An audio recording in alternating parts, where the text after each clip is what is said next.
Well, Stanley Tucci, you played Jack Warner in Feud, the Bette and Joan. What did you?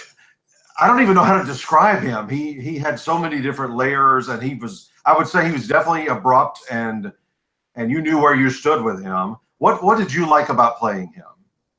Well, what I liked about him was that he was, he was. It sounds funny, but he was almost in a strange way a caricature of himself or of those people of his ilk. He was very smart, obviously very smart, a savvy businessman, incredibly misogynistic, and he took advantage of probably everybody that he came in contact with. That said, he was very charming. He could be a really good businessman. Meaning, I remember watching this interview with James Garner, who said that he felt that that Warner was a bore in the coarse meaning of the word. But he said, as a businessman, he was great. Went to him with a problem. He said, "Okay, we'll fix it," and he fixed it the next day. So, anyway, sorry. No, I was going to say, that's interesting you say caricature. Do you think over time his reputation got built up even in his own mind to the point where he felt like he needed to play Jack Warner? Yeah, perhaps. And that happened. I think that might happen to all of us at some point. Yeah. What kind of research did you do? Did you talk to people maybe that had worked with him, worked for him? Well, no, a lot of the people who worked for him, also I live in England, so I wasn't able to really meet, but most of those people aren't around any longer.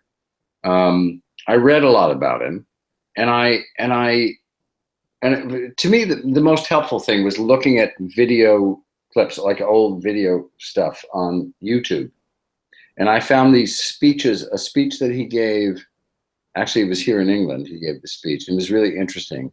And there's this thing that where he's trying to do a sort of promo reel, I guess you'd call it, that would have gone out in theaters for all the movies that he has in production and that are coming out. And it's all the outtakes of him in his office trying to do this speech. And it's incredibly funny and painful at the same time. And you saw his charm, and you saw his anger, and you saw his sort of that ego and those capped white teeth and that mustache and that hair. And that was the thing that really let me know who he was. You can read everything, but sometimes, well, a picture's worth 1,000 words, especially a moving picture. Well, and that charm and that anger, I mean, you got to do scenes where it could flip in just a second from one to the other. Oh, yeah. I love it. As an actor, nothing makes you happier. And I'm sure that Fred and Susan and Jessica said the same thing. When you have these extremes, it's really exciting. And those extremes aren't gratuitous. They really are who those people are. And that's really exciting to play. It's something you can sink your teeth into.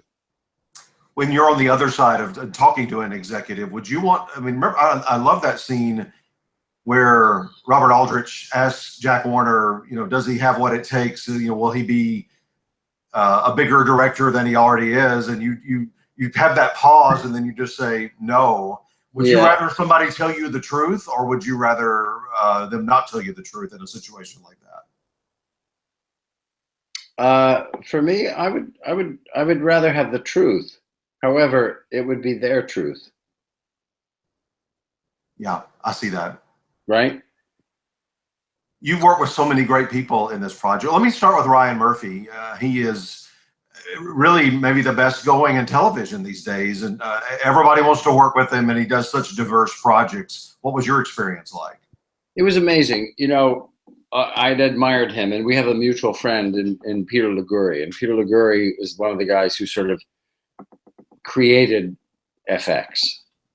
He worked at Fox for many years, and he's an extraordinary guy, and he's one of Ryan's best friends and mine. And it was so interesting working with Ryan because he's so smart. He's very funny, and he is really collaborative, so that you can say, oh, I think I'd like to wear like a sort of fat suit for this. I want to wear this, and I said to the costume designer, I said, Jack Warner was built differently than I am, so I'd like to do this. And talk to Ryan, and Ryan goes, yeah, if that's what makes you comfortable, if that's what you feel you need to do, that's fine.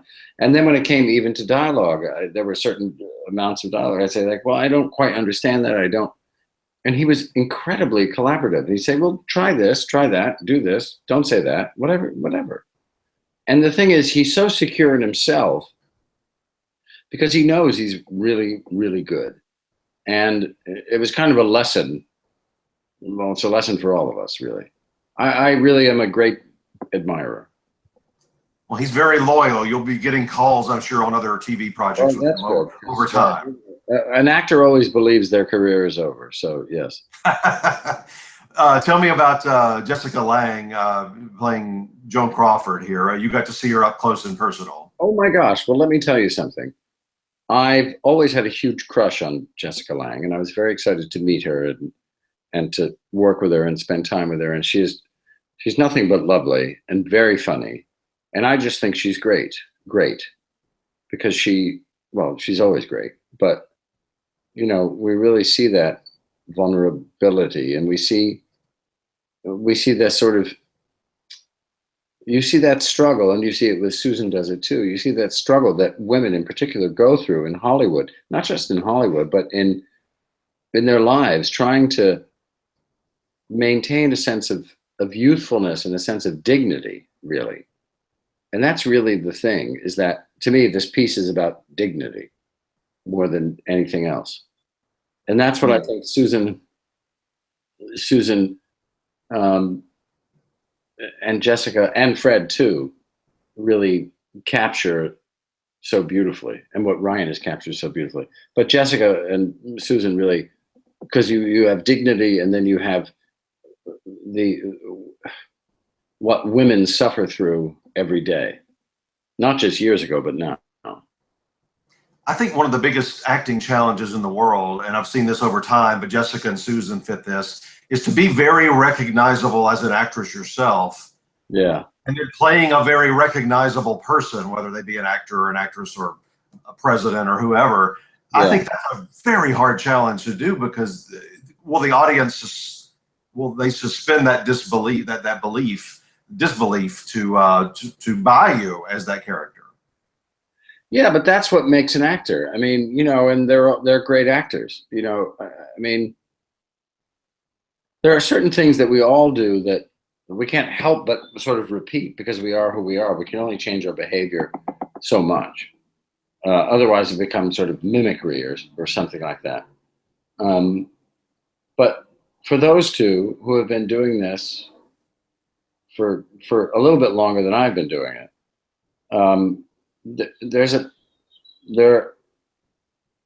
they're incredibly recognizable, which makes us feel comfortable as an audience. And yet they invest themselves completely, and they make us feel something. So whether they're incredibly different every time they do something, it doesn't really matter. The only thing that matters is, do I believe them, and do I feel something as an audience? That's all that matters. Well, I was looking back over your awards career. People have certainly believed you in a lot of cases, almost everything you've done in your career. You got your third Emmy Award last year for Park Bench. And thankfully, Steve Buscemi now has an Emmy. He had never had one before. No, how did you get that news? So brilliant. How did you get the news, and how did you actually get the Emmy in your hands? Told us, and I really, admittedly, I had very little to do with it. Those Ren and Steve were the ones who really did it. It was wonderful. They called me up and told me they were going there, and I couldn't go, and but I was really happy. I was really happy, because to me, look, Steve's one of my dearest friends in the world. He was my best man at the wedding, and he's just one of the greatest actors ever. And the fact that he finally got an Emmy for sitting on a park bench, I guess, is that's a good thing, I guess. Because he sits very well. I've seen him sit. He sits very good sitter. Well, I still remember your first win. I remember for Winchell, '99. I can still remember the look on your face, like, is this really happening? Kind of a look. Yeah, I was shocked. Yeah. What do you recall about that particular project and that role? Well, that project was wonderful. It was kind of a dream. You know, it was not.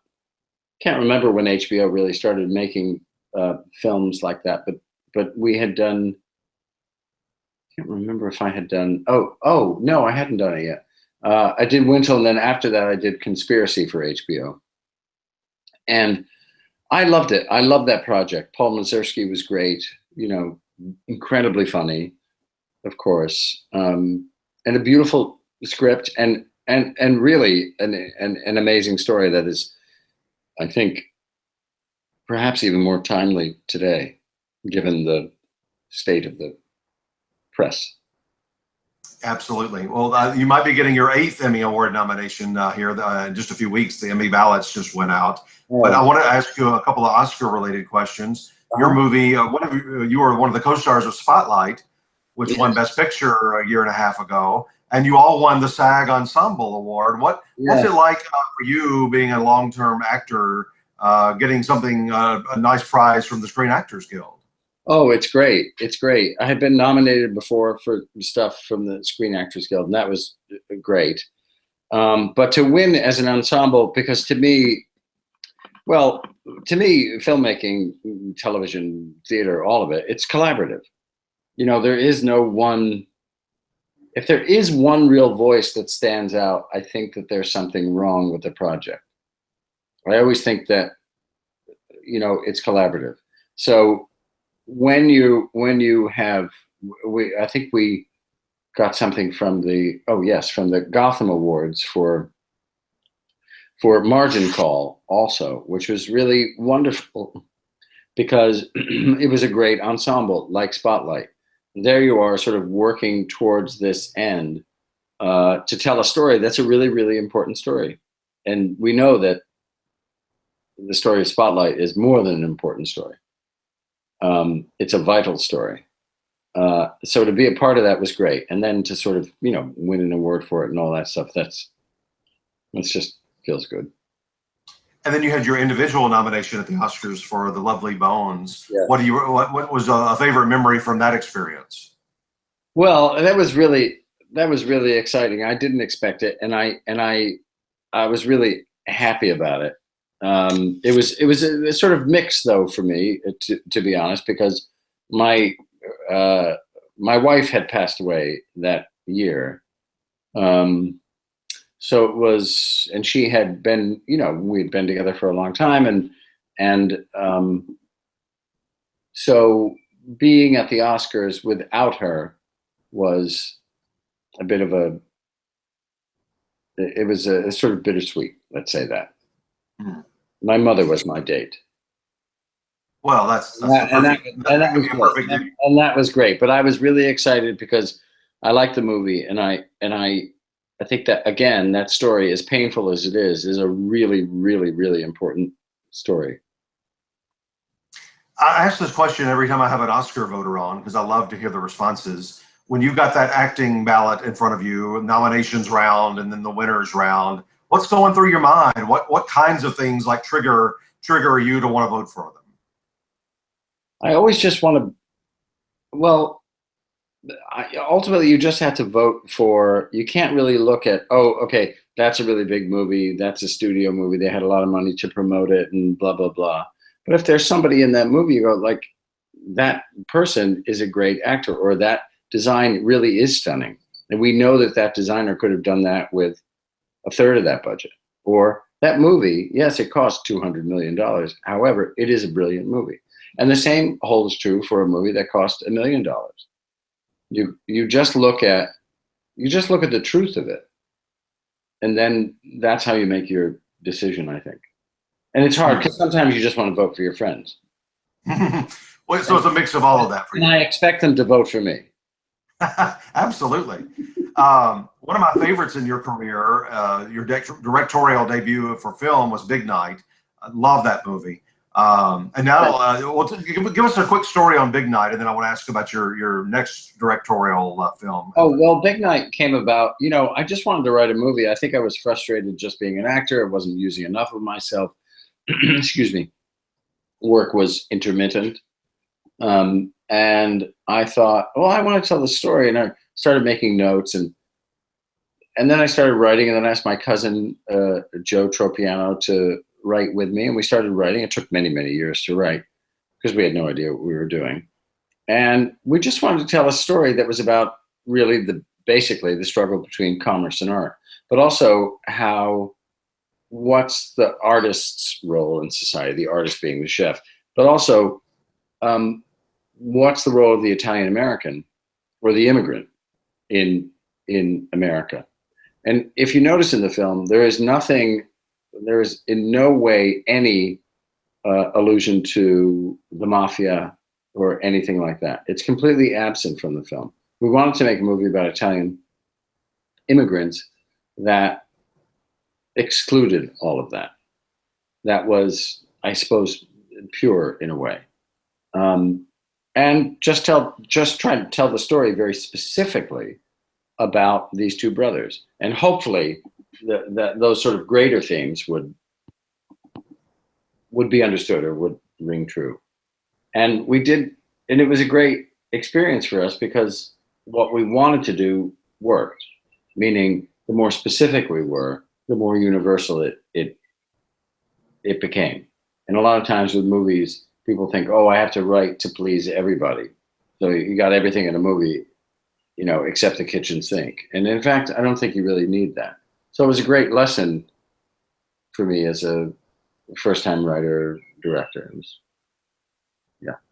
For a long time, I'm sure when you would go into a restaurant, the chef or the restaurant owner really wanted to make you happy and make sure.